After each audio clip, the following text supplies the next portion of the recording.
He was waiting, but waiting felt a lot like sinking into quicksand. Each sunrise was just a reminder of the day before, another cycle of stillness and self-doubt. From his window, he saw old friends moving on, starting jobs, building lives. He was waiting for the right time, the right chance, the right person to pull him from the quiet desperation of his idleness. His name was Otto, and in the small rooms of his family home, the air was thick with unspoken words.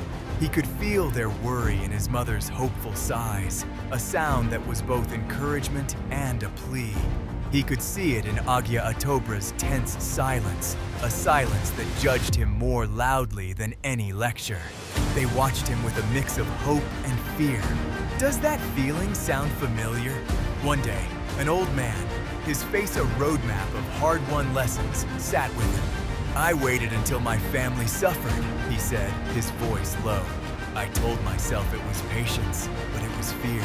I wasted years waiting for a perfect moment that never came. Don't make my mistake. Your journey starts the moment you choose it.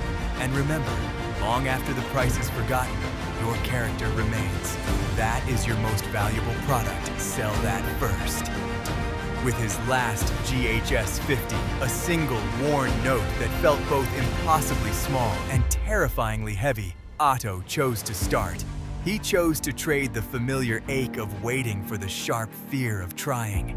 But the street was a battleground, and he was unarmed.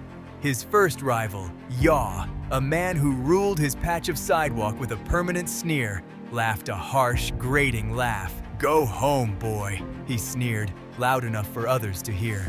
"This is a man's game." For weeks, it felt like Yaw was right. The sun was a merciless hammer. Customers' eyes slid right past him. One evening, after selling nothing, he sat on the curb long after the market had emptied, the silence shouting his failure. He thought of his mother's hands, packing his lunch. He thought of Agya Atobra's pride. The shame was a physical weight, urging him to quit. But then he remembered the old man's warning about the cost of fear. He took a deep breath and stood up again for the next day. The turning point wasn't a thunderclap. It was a quiet, internal choice. A customer, flustered and angry after being dismissed with a wave of Yaw's hand, was turning to leave. For a second, Otto felt a surge of satisfaction at his rival's failure. But then, he saw the person, not just a sale, but a person who deserved a moment of dignity. He took a breath, pushed past his own fear of rejection, and met their eyes. He didn't shout, he simply offered a respectful greeting, a small island of calm. The customer paused, surprised. A conversation started, not about price, but about the day. He made a sale. That small exchange was oxygen. It was proof that his mentor was right. His character was a product people would not only buy, but seek out.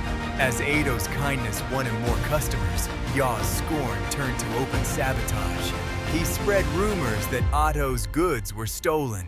One afternoon, as Yaw was loudly mocking Otto's worthless products, an elderly woman who had become a regular customer stopped. She turned to Yaw and said, "This young man has more honor in his little finger than you have in your whole body. He is honest and kind. That is why we come to him." The other customers murmured in agreement. Yaw was left speechless. It was a small victory, but it was everything. Otto realized he wasn't alone anymore. He had a community. He held his ground, building a fortress of loyalty one customer at a time. He learned their names. He guaranteed his products. Slowly, surely, the tide turned. He turned his street corner into a community, and that community, that trust, built his first shop.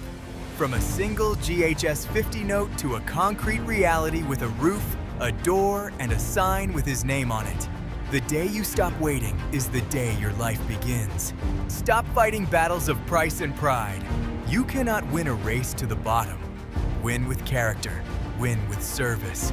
Start with what you have and who you are. Make that decision now. And if this story spoke to you, share it. Don't forget to subscribe and like this video.